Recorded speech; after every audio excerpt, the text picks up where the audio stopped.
interesantes las sesiones del principio. Yo me voy a repetir en alguna de las cosas que ellos han dicho, pero más que nada voy a intentar focalizar en cómo desde Mapfre, desde una aseguradora líder a nivel mundial, estamos enfocando pues, todo esto que se nos viene encima a todas las compañías, no solo a nosotros. Y lo primero que me gustaría hacer es poner un poco de contexto, aunque todo el mundo sabe, evidentemente, lo que es una aseguradora, el por qué para este tema es muy importante para nosotros, ¿vale? Como todos vosotros, o como gran parte de vosotros, tenemos clientes. Y el problema que tienen las aseguradoras es que hoy en día los clientes demandan un servicio, un producto, una atención inmediata. Nuestra oferta de valor se basa en una promesa a futuro ante un hecho incierto. Es decir, realmente los clientes solo perciben valor, desgraciadamente, cuando tienen un siniestro, cuando algo malo les ha sucedido. Entonces, esto en un mundo donde todo exige inmediatez, rapidez en la respuesta, pues hace que sea difícil de gestionar muchas veces las expectativas que tienen los clientes de nosotros, ¿no? Entonces, de siempre, una aseguradora lo que ha hecho es ofrecer pólizas. Pero para conseguir enganchar al cliente, para conseguir tenerle más satisfecho, hoy en día es indispensable acompañar esa póliza con servicios añadidos. Esos servicios añadidos requieren personalización, porque la que ya no quiere nadie es que le traten como a una oveja. Ahora me encanta lo que ha hecho Coca-Cola con los nombres en las latas y cómo la gente iba buscando en los supermercados la lata que tenía su nombre. Pues eso es un ejemplo muy claro de lo que estoy diciendo. Nos gustan que nos llamen por nuestro nombre y nos gustan que nos ofrezcan servicios personalizados. A nivel de seguro, pues eso quiere decir que, por ejemplo, ya mucha gente considera, y probablemente tenga razón, que el precio de mi póliza, de mi prima, pues a lo mejor debería estar ajustado a mi forma de conducir. Porque claro, si yo conduzco de forma más precavida, con mayor cuidado, respetando los límites de velocidad, ¿por qué tengo que pagar lo mismo que mi vecino que sé que va a 200 por hora cuando se va a Cádiz de vacaciones, ¿no?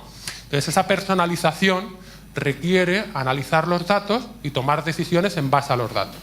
Y además, todo este ecosistema se complementa porque estamos en una economía digital donde miles de millones de personas interactúan a través de miles de millones de dispositivos de mil y una formas diferentes. Entonces, si queremos afrontar este paradigma, que no es futuro, sino que ya es presente, solamente lo podemos hacer recopilando y analizando datos. Este es un poco el contexto al que consideramos que nos enfrentamos, y en el caso de Mapfre España, pero también a nivel corporativo, pues se ha hecho una apuesta muy, muy fuerte por intentar introducir todo este tipo de metodologías y técnicas en la organización. ¿Y qué tipo de cosas hacemos? ¿Qué tipo de cosas queremos hacer? Pues hay una serie de modelos en los que llevarlos a cabo, o bien los estamos llevando a cabo, o bien ya están finalizados incluso. El principal recurso que exige este primer pilar de modelos es simplemente trabajo, que no es poco. Pero cuando hay un proyecto que lo único que exige son horas de trabajo, el riesgo de llevarlo a la práctica es menor. Sabes que lo vas a conseguir, mejor o peor, pero son cosas que son factibles. Modelo de propensión a la compra, cuando alguien hace una tarificación online, pues bueno, qué probabilidad tiene de que me compre, qué atención le presto a este usuario, le llamo pronto, si no le puedo llamar pasa algo, pierdo la venta, no pierdo la venta, modelo de fuga, quiénes se me van a ir, a quiénes tengo que retener, cuáles son los clientes rentables. En este tipo de proyectos, digamos que, bueno, pues más o menos los consideramos que los tenemos enfocados. Y es una cuestión de generar recursos de tiempo, el poder afrontarlos y el poder rematarlos, ¿vale? Es difícil, salvo que sea un modelo muy específico o una empresa, una consultora que haya desarrollado una técnica muy concreta, que recibamos valor externo a través de un proveedor externo, ¿vale?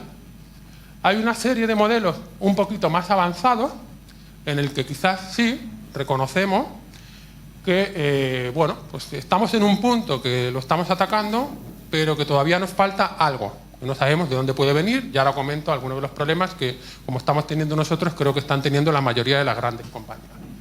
Hablamos, por ejemplo, de un parte automatizado, tomar el parte de un siniestro sin intervención humana, de forma ágil, de forma inmediata, algo que todo el mundo requiere, que tener un control exhaustivo de dónde está la grúa, a la hora de hacer las fotos que prácticamente se te forme el parte solo, todo lo que es revisión automática de siniestro, todo lo que es un modelo de prevención de siniestros.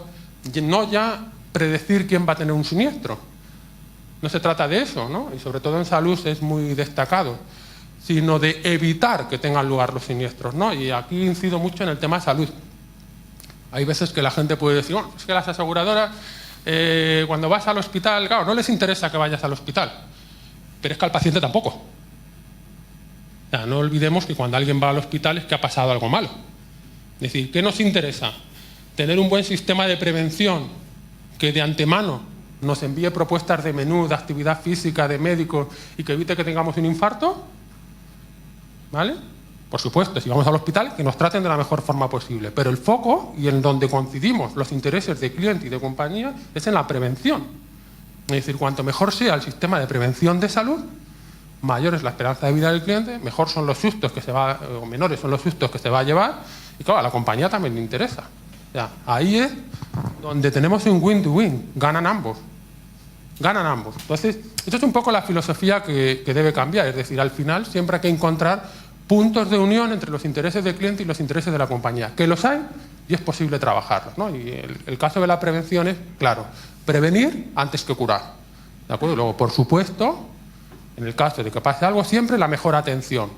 Pero vamos a poner el foco en prevenir, que es donde todavía hay mucho que hacer, ¿vale? Hogar conectado, temas de drones, movilidad, los famosos patinetes, las flotas de renting, que bueno, son un reto ahora para todas las compañías aseguradoras. Y luego viene una serie de temas que yo he puesto como necesidad. Al principio, cuando estaba preparando la presentación breve, la había puesto como disruptivo, pero luego lo he quitado porque ya no es disruptivo, es que es real. ¿Cómo vamos a afrontar los ciberriesgos? Mapfre es la primera aseguradora española y creo que una de las primeras del mundo en ofrecer un seguro de ciberriesgos a las compañías. Sabéis que este tema no es banal. Es decir, todas las compañías del mundo, todas, han sufrido ciberataques. Están las que lo saben y las que no lo saben. Pero todas las compañías del mundo han sufrido ciberataques. El tema del coche autónomo, un reto brutal, que va a cambiar radicalmente la industria del seguro, que no va a llegar el año que viene ni el siguiente, pero sí que va a llegar probablemente antes de lo que pensamos. Y uno de los mayores riesgos, y riesgo no es algo malo, riesgo simplemente está asociado a incertidumbre. Uno de los mayores riesgos del coche autónomo son los temas legales, los temas de ética, los temas de, bueno, si tiene que elegir y no hay más opciones entre matarme yo con el coche o matar a 4 niños que están cruzando la carretera incorrectamente, ¿qué va a hacer el coche? ¿Y cómo voy a asegurar eso? Es decir, hay un tema aquí complicado. Lo que más está por depurar en el tema del coche autónomo no es ni mucho menos la tecnología. La tecnología está muy, pero que muy avanzada. Mapfre, por ejemplo, dentro de poco vais a ver en Canarias, para subir al volcán, pues unos coches autónomos, ¿vale? Pequeñitos, tipo los que hay en el centro de golf, que te montas ahí, te dan un paseo por todo el volcán. Lo estamos haciendo con la Carlos III también, con la Politécnica, hay varios grupos.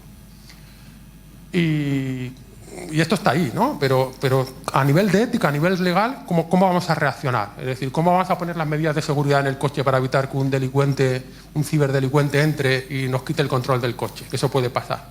Esos son realmente los impedimentos para que el coche autónomo esté en la calle, más que la tecnología, porque está muy avanzada. Y por supuesto todo lo que tiene que ver con cambio climático. Y lo hemos visto hace muy poco con la gota fría. Todas esas riadas en Arganda, en el Levante. Bueno, en España el sector asegurador es tremendamente innovador. Sabéis que existe una figura que es la del consorcio del seguro. Pagamos entre todos, pagamos entre los clientes, pagamos entre las compañías para que precisamente cuando vienen esta serie de fenómenos inesperados pues haya un fondo común para hacer frente pues, a estos desastres, ¿no? Pero es que esto va más. Esto va más. Es decir, cada vez predecir el tiempo es más complicado. Si ya siempre ha sido difícil, que cada vez es peor, ¿no? Entonces esto se traduce en daños a las cosechas, daños a las casas, daños a las naves industriales, y hay que poner respuestas encima de la mesa para prevenir. Y esto convertirlo en servicios que acompañen a las empresas y la asesoren para cómo prevenir pues, esa entrada de agua a la nave industrial que destroce todo el trabajo de un año. Entonces, esto es un poco como nosotros vemos el panorama en el corto plazo, ¿no? Riesgos, pues muchas cosas que habéis estado hablando aquí, ¿no? Todo lo que tiene que ver a datos, a transparencia, a discriminación, ¿vale? Preguntabais antes que cómo se aplica esto en realidad, pues si no recuerdo mal, hay ahora mismo una denuncia pendiente de resolución por el contencioso administrativo que han pedido al Ministerio que libere el código mediante el cual se toman las decisiones de otorgar ayuda al suministro eléctrico de las casas o no. Eso está ahora mismo en el Tribunal Contencioso Administrativo, ¿no? Entonces sí que es posible ya, a través de la Agencia de Protección de Datos Española, que es de las mejores que hay en el mundo, y de hecho el Reglamento General de Protección de Datos Europeo toma como base el trabajo que se ha hecho en España. En esa agencia en España, a veces estamos demasiado negativos con nosotros mismos, la Agencia Española de Protección de Datos funciona muy, pero que muy bien, ¿vale? Es decir, hay mecanismos para reclamar a las compañías que expliquen el por qué se han tomado ciertas decisiones, aparte de que están los propios departamentos internos de las compañías para atender estas peticiones. Es un reto, por supuesto, no es fácil, pero lo que no podemos hacer es pararnos. Es decir, yo pongo siempre el ejemplo del cuchillo. El cuchillo es una herramienta indispensable en la cocina. ¿Quién se imagina hoy en día su casa sin un cuchillo en la cocina? Pero el cuchillo también vale para cometer un atentado por arma blanca. Desgraciadamente lo hemos visto en París. ¿Vas a prohibir el cuchillo? Lo que vas a hacer es rodearte de una normativa y de unas medidas de precaución para hacer un uso inteligente, sensato de esa herramienta. Pues supongo que lo segundo, ¿no? No vamos a parar la evolución, ¿vale?, por nuestro miedo a no afrontar ningún riesgo. Los riesgos hay que afrontarlos y hay que mitigarlos. Pero eso no puede frenarnos, sobre todo ante la avalancha de posibilidades, de buenas posibilidades que vemos que se puede hacer con todo esto, ¿no? Y uno de los mayores riesgos que yo veo, que a mí me preocupa, son los errores técnicos, porque de sesgos en los datos ya ha hablado mucho y muy bien Alfonso, ¿no? ¿A qué me refiero con estos errores técnicos? Pues me refiero a la falta de preparación. Es decir, yo recuerdo, me gusta mucho dar clases, llevo muchos años dando clases, aparte de mi trabajo normal. Hace 5 o 6 años, en los primeros másteres de Big Data que había en España, hacíamos exámenes a la gente que accedía al programa. De programación, de matemáticas, de estadística. Ahora, si miráis la oferta académica, por llamarla así, tenemos oferta de másteres inmensa, ¿no? Y verificar en cuántos ahora hacen un cierto examen de acceso. Esto nos lleva a que ahora mismo en el mercado hay mucha gente diciendo que hace inteligencia artificial, pero que lo único que hace es utilizar librerías de programación previamente diseñadas sin tener ni idea de qué hay por detrás. Y esto es frustrante, porque este es un tema complicado y delicado. Entonces, yo, por ejemplo, cuando doy clase a gente de negocio, los aviso que algo de matemáticas van a tener que ver. De la misma forma que cuando das clase, cuando estás intentando hacer un programa para gente muy técnica, deben esforzarse, aunque no les guste nada, que es la realidad, no les suele gustar nada, en entender aspectos esenciales del negocio y de la legislación, que eso gusta menos todavía a los técnicos. Pero al final tú vas a hacer modelos que van a afectar a la vida de los clientes, a la vida de las personas. Por tanto, tienes que entender cuál es tu ámbito de negocio, y los de negocio tienen que entender una mínima base de qué hay por debajo. Estamos muy obsesionados con nuestro sistema educativo, con el inglés. Llevamos a nuestros hijos a las academias de inglés al acabar las clases, pero el nivel en las clases de matemáticas sigue bajando, bajando y bajando. Y ese es el gran problema que va a tener la educación española y que ya tiene a futuro. El inglés probablemente dentro de 5 años no sea un problema, no solo por los cambios que ya ha habido, sino porque llevaremos un aparatito en la oreja que nos traducirá automáticamente, pero las matemáticas no nos van a meter un chis en la cabeza que nos ayude a interpretar una ecuación, una estadística o un modelo matemático. Entonces, quizás deberíamos hacer más hincapié, los que tenemos hijos, en qué tal van en la clase de matemáticas, vigilar, por supuesto, los idiomas, pero ni mucho menos son los idiomas más importantes que las matemáticas, a pesar de que ahí nos contentamos con una nota mínima y los dejamos que rápidamente se vayan a ciencias sociales o a mixtas, y dentro probablemente de 3 años o de 4, en la propia carrera de Derecho, porque ya lo estoy viendo, habrá estadística en primero, en segundo, en tercero y en cuarto. Porque, como veis, para que los abogados puedan lidiar con toda esta problemática que les vienen encima, tienen que entender un mínimo de lo que hay aquí. Ese es uno de los grandes retos que tenemos a nivel educativo en España. ¿Cómo estamos afrontando esto en Mapfre? Pues precisamente con mucha cultura y comunicación. En poco más de 1 año hemos hecho ya 2 programas internos de formación para empleados, muy exigentes. Uno de ellos impartido por Luca, otro impartido internamente por nosotros. Es decir, cogemos a gente, lo que se refería antes, el reciclaje. ¿Tiene sentido contratar de nuevo a toda tu plantilla? ni muchísimo menos. O sea, la gente que tenemos en la compañía es gente muy, muy valiosa, pero muy, muy valiosa. Y además el sector asegurador tiene la ventaja de que se nutre mucho de actuarios, con lo cual de estadística tiene una base importante. Pues lo que hay que hacer es reciclarlos, y eso es lo que estamos haciendo. Reciclarlos y aprovechar todo el conocimiento que tienen para que piensen de otra forma. Todo esto de cultura también tiene que ver con nuevas formas de trabajar en las empresas, metodologías ágiles, design thinking, etcétera, etcétera, etcétera. Nada de trabajar como veníamos trabajando hasta ahora en nuestro cubículo, mirándolo solamente a nuestra mesa y sin relacionarlos con los demás. Rigurosidad técnica y científica. También tenemos una especie de guías técnicas que obligamos a todos los proveedores, incluso, a seguir con respecto a cómo generar los modelos, métricas, etcétera. Y luego, por supuesto, foco en la seguridad y cumplimiento legal, ¿no? En todos los proyectos, desde el inicio del proyecto, no cuando ya lo has acabado, deben estar involucrados desde nuestro punto de vista los equipos de protección de datos y seguridad informática, precisamente para evitar esos problemas con el reglamento de protección de datos. Esto se puede resumir en 3 pilares, siempre desde nuestra perspectiva, para que esto realmente se implante en las organizaciones públicas y privadas, en las dos, porque en el sector público también falta mucho por hacer. Primero, la ciencia, lo que podemos considerar que es la ciencia, lo que son los modelos analíticos, las matemáticas, la inteligencia artificial. Ojo, pero también los casos de uso. He visto a muchas empresas empezar su estrategia de inteligencia artificial comprando una infraestructura tremenda que les ha costado incluso varios millones de euros, y llegaros el caso, dicen, ¿y ahora qué hacemos con esto? Error garrafal. Hoy en día la diversidad de tecnología que tenemos para atacar todos estos retos de inteligencia artificial es inmensa, es inmensa. A veces son equivalentes entre sí, a veces no. Por eso es crucial entender dónde están nuestras necesidades. Pero la realidad es que sin el gobierno del dato no tienes nada. Porque si no tienes un control sobre tu materia prima, no puedes hacer nada. Hay una expresión en inglés, que no la voy a repetir aquí exactamente como es, pero dice que si entra, viene a decir con palabras no, digamos, incultas, si entran datos de mala calidad, todo lo que va a salir tiene muy mala calidad.